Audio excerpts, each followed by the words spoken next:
20대 대통령 선거가 3월 9일이니까 36일 앞으로 다가왔습니다. 재외선거가 2월 23일부터 28일인데 아직 후보들은 토론조차 안 하고 있으니 토론은 사라졌고 공방만 남았습니다. 이 시간 예정대로라면 이재명, 윤석열 후보의 토론을 봤을 겁니다.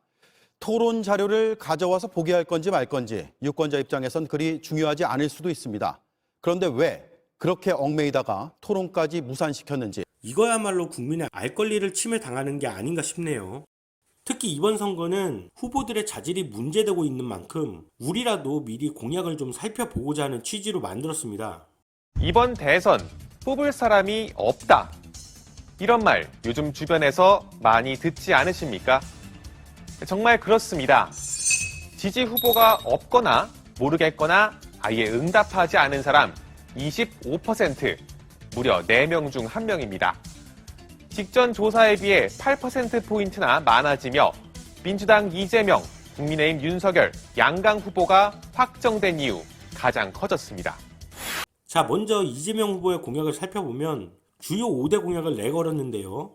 첫 번째가 사회적 대타협을 통한 공정성장 실현. 두 번째는 경제적 기본권 보장. 모든 국민이 경제적으로 기본권을 실질적으로 보장받는 민생이 튼튼한 사회를 만들겠다. 세 번째는 보편복지국가 토대 구축. 포용사회를 넘어서 돌봄사회로 가자는 거죠. 네 번째는 여성이 불안하지 않은 나라, 일과 돌봄에 걱정이 없는 사회, 여성이 불안하지 않고 차별과 경력 단절로부터 자유로운 사회를 만들자, 뭐 그런 거죠. 마지막이 청년이 새로운 대한민국을 만들어 나가도록 기회를 보장, 뭐 이런 것들이 5대 공약이에요. 그래서 세부 공약들에서도 몇 개 뽑아봤어요. 기본금융 도입, 누구라도 1,000만 원을 저금리로 장기 대출 받을 수 있도록 하여 최소한의 기회의 사다리를 보장하자. 그리고 디지털 전환 정책에서는 디지털 자유권과 평등권 보장, 부동산 문제에서는 임기 내 주택 250만 호 공급하고 장기 임대 공공주택 비율을 10%까지 향상시킨다. 자영업자에 대한 내용은 한국형 PPP 도입으로 사전 보장과 온전한 보상 지급, 이건 이번 코로나 보상에 대한 방안으로 내놓은 것 같아요. 이에 대해 제가 좀 말하고 싶은 부분이 있는데 우리나라 자영업 공약을 보면 창업은 지원하는데 중소기업이 되기까지의 과정에서 지원이나 관리가 굉장히 부실합니다. 결국 창업만 하고 대다수가 망해요. 중소기업까지 어느 정도 길이 마련되면 실업 문제나 이런 게 많이 사라질 텐데 사실 이게 굉장히 안타깝습니다. 자, 국방 문제로는 스마트 강국 건설, 북한의 핵과 대량 살상 무기에 대응한 첨단 전력 강화, 전시 작전 통제권 전환, 조기 실현, 이것도 말을 안 할 수가 없네요. 이번에 선제 타격 가지고 말들이 많았죠. 자, 도발을 하면 이렇게 대응할 뭔가가 있다가 아니라 이런 무기들을 준비하니 깝치지 마라라는 대등하거나 우위에 있는 모습에서 북한을 돕던 뭐하던 하는 모습이 있어야 평화가 유지된다는 거죠. 우리나라가 진짜 전쟁을 하려고 준비하는 게 아니지만 실제 훈련은 전쟁을 한다는 전제 하에 합니다. 그래서 국방에 대한 민주당의 생각이 참 어이없다는 거죠. 대선판에 다시 주적 논란이 떠올랐습니다. 대통령이 할 말이 아니다라는 문재인 후보의 발언이 다른 후보들의 타겟이 됐습니다. 문재인 후보 측은 시대지난 색깔론이란 입장입니다. 김준형 기자입니다. TV 토론에서 유승민 후보와 문재인 후보 사이에 오간 질문과 답변. 북한이 우리 주적입니까? 주적. 대통령이 할 말은 아니라고 봅니다. 지금 대통령 벌써 되셨습니까? 그렇게 강요하지 마시죠. 왜냐하면 강요가 아니라 대통령이 되시면 남북 문제를 풀어가야 될 입장이에요. 논란은 확산됐습니다. 북한은 주적입니다. 주적이면서 동시에 또 우리는 그 평화 통일을 이루어야 되는 주적 없이 60만 대군을 가질 이유가 없지 않습니다. 자, 그리고 뭐 선택제 모병제를 도입한다 그러는데 단기 징집병은 복무기간이 18개월에서 10개월로 단축, 장기 복무병은 2년 10만 명을 모집한대요. 또한 지역별 공약 이런 거는 우선 취지가 참 좋습니다. 그리고 소확행 공약도 국민들의 목소리를 들으려 한다는 게 느껴지고 선택적으로 수용했다는 것도 느껴져요. 자, 이에 이어서 윤석열 후보 측을 좀 보겠습니다. 우선 윤석열 후보 측은 정책을 공모해서 올렸어요. 이 역시 소통하는 느낌이 확 드는 거죠. 이 중 좀 괜찮다고 보는 게 저는 산모 마음 돌보기 사업이나 제조업을 활성화한다, 저신용 국민 은행 대출금 상환 후 금리 정산제 정책 제안, 홈페이지 DB 구축을 통해 쉽게 찾을 수 있는 공직자 재산 공개 정책의 제안, 이런 게 눈에 띄네요. 그리고 심도 있게 공약을 좀 보자면 중소 중견 기업의 신산업 진출, 적극적 지원, 이건 좋네요. 이래야 새로운 것들이 열리고 창업에 대한 많은 기회가 생길 것 같아요. 자본주의 시장의 투명성, 공정성 개선, 임기 내에 250만 호 신규 주택 공급을 한다고 합니다. 그리고 에너지 정책부터 노인 정책까지 각종 정책들을 내놨어요. 자, 그리고 우리가 그토록 열망하던 여가부 폐지 정책이 나옵니다. 보세요. 공정한 양성평등, 공정한 법 집행, 공정한 입시와 취업, 공정한 출발선. 남자를 위한 것이 아니고 공정함을 내세운 정책이란 말이죠. 여성의 하는 게 아니라는 거죠. 아동 청소년 정책부터 안보 정책까지 우리가 알던 그 내용들이에요. 역시 이 후보와 마찬가지로 지역별 공약도 내놨죠. 특이점은 한 줄 공약, 심쿵 공약 이런 걸로 맞춤형 공약을 제시했다는 거죠. 공약이라는 게 낸다고 사실 다 이루어지는 건 아니죠.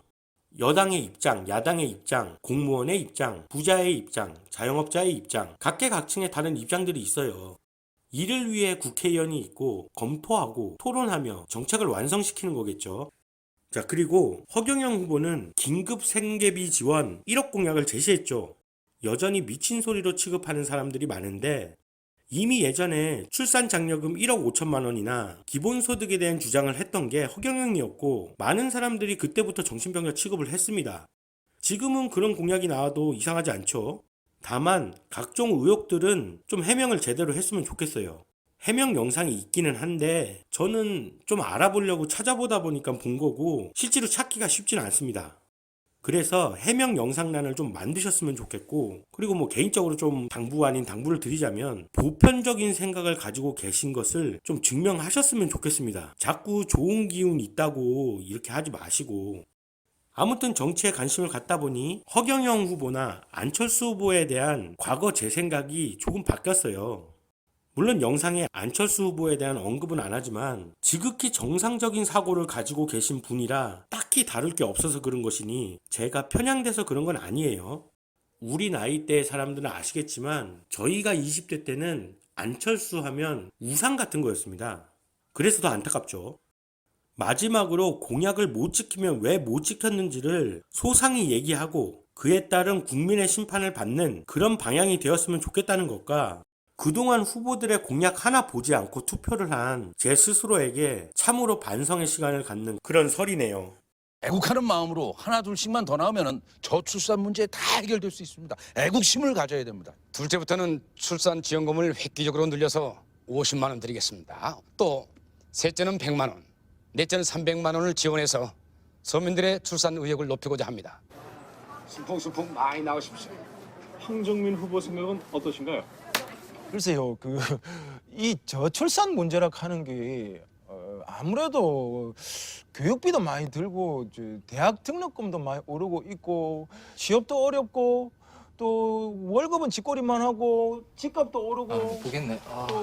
자, 이거 보십시오. 예? 이게 바로 프로와 아마추어의 차이입니다. 아무런 대책이 없어요. 시민 여러분, 30년 무사고 모범 운전자가 모는 차를 타시겠습니까? 아니면 어디로 튈지도 모르는 초보 운전자가 모는 차를 타시겠습니까? 아니 초보 운전이고 나발이고 모르니까 이러는 거 아닙니까? 뭐요? 저출산 대책, 육아지원금이요. 국회의원이건 대통령이건 간에 매번 바뀔 때마다 내놓는 그놈의 대책 저는 잘 모르겠습니다. 예? 난다 긴다라는 양반들이 만들고 시행한 긴데도 와닿지가 않는데 제가 뭘 알겠습니까? 그리고 얼라들 많이 나라 카는데 솔직히 그게 말이 됩니까? 엄마고 아빠고 직장에서 일하느라고 뼈가 빠지는데 알라는 언제 나와요? 그 후보님들은 그 애기 분유 한 통에 얼마인 줄 알아요? 잘 적어. 한 3,500원. 장난합니까? 요새 웬만한 짜장면 값도 4,000원입니다. 조 후보님. 한 7,000원. 동네 마트에서요. 제일 싼 게 12,000원입니다. 12,000원. 일하는데 뭔 일이 되겠습니까? 아들 커봐요. 분유를 일주일에 한 통씩 먹이 제낍니다. 그리고 마트 가보시오. 제일 싼 것부터 비싼 것까지 쫙 진열되어 있습니다. 근데 돈이 없어가 2만 원짜리 엑셀런트 못 먹이는 부모들 마음 알아요? 예? 예? 와 대답을 못 하십니까? 말씀 한번 해보이소.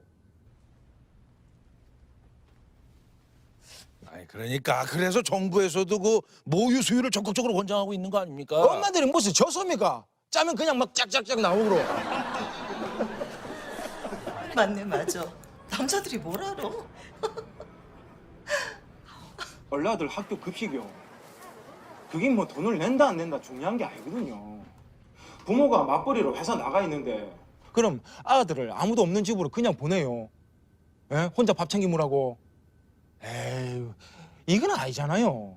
기본적으로 아들한테 저거 엄마 아빠가 왜 이렇게 열심히 일하고 있는지 알게 해줘야 되는 거 아닙니까? 어떻게 해요? 학교에서 돌봐주는 겁니다. 즉 밥을 먹이는 겁니다. 야들아, 너가 엄마 아빠가 쎄 빠지게 벌어서 해준 따신 밥이다. 어? 너가 엄마 아빠가 너희들 일에 밥 먹이려고 얼마나 열심히 일하고 있는 줄 아나? 물가는 오르는데 연봉은 변화가 없고 집값은 어마어마하게 올라가는데 대출금은 벅벅 쌓여만 가고. 근데 알을 더 낳으라고요. 참 이중적입니다. 그죠?